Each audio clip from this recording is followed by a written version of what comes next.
કે ધનભાઈ તથા પાંચાભાઈ શ્રી ઠાકોરજીના ચરણ પધાર્યા ત્યારબાદ ડોસાભાઈને પોતાના સંગીઓ વગર ઠીક ન લાગ્યું. જોકે ભગવદીઓ અને લૌકિક સંબંધ તો હોતો નથી અને તેનું દુઃખ પણ હોતું નથી, પણ પોતાના ધર્મના સંબંધીઓ સિવાય કંઈ રૂચતું પણ નથી. એટલે સંગીઓ સિવાય સત્સંગ, ઠાકોરજીનું સેવા સમરણ પહેલા જેટલું રૂડું ન થાય ને, એટલા માટે અહીંયા અલૌકિક કારણેથી વાત આવે છે. તેનું દુઃખ પણ થતું નથી, પણ પોતાના ધર્મના સંબંધીઓ સિવાય કાંઈ રૂચતું નથી. તેથી ડોસાભાઈએ પણ લીલામાં પધારવાની ઈચ્છા કરી. કેટલાક દિવસે અહીંની લીલા સમેટીને ડોસાભાઈ પણ પરમપદ પામ્યા, એટલે કે ડોસાભાઈને ચાલવાનું થયું. હવે અહીંયા એમની જ્ઞાતિના પટેલ કાળા ઠક્કર હતા. તે ડોસાભાઈની ઘણી જ નિંદા કરતા. તે મોરબીથી 4 ગાંવ દૂર ઘૂંટુ ગામમાં ગયા હતા. ત્યાંથી પાછા આવતા હતા. રસ્તામાં તેને ડોસાભાઈ મળ્યા.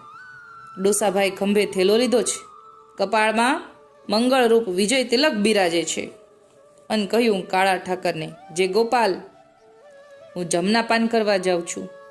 સર્વને મારા જે ગોપાલ કહેજો ને કહેજો કે હું રહેતો તો એ ઓરડીના નેકમાં કોરી 25 અને રૂપાની હાંસડી છે, તે લઈને મારા જે ગોપાલ બોલાવજો.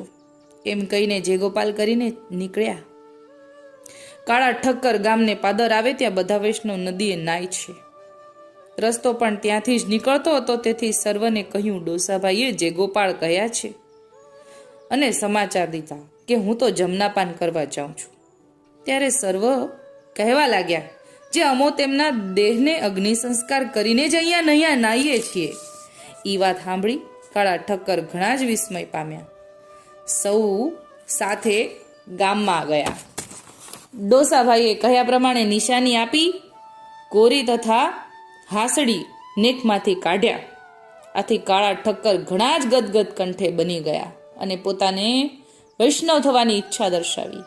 તેના વંશજ હજી ટંકારામાં રહે છે અને શ્રી ઠાકોરજીના સેવક છે. ભક્તિના પ્રતાપે કરીને ડોસાભાઈને સદેહે અક્ષરાતીત ધામની પ્રાપ્તિ થઈ. એવી અનેક લીલા ઠાકોરજીએ પોતાના નિજ સેવકોને દર્શાવી છે. અનેક ભાતીના સુખ આપ્યા છે. તેનું વર્ણન જીવ શું કરી શકે? આપ કૃપા કરીને કહેરાવે તો જ થાય.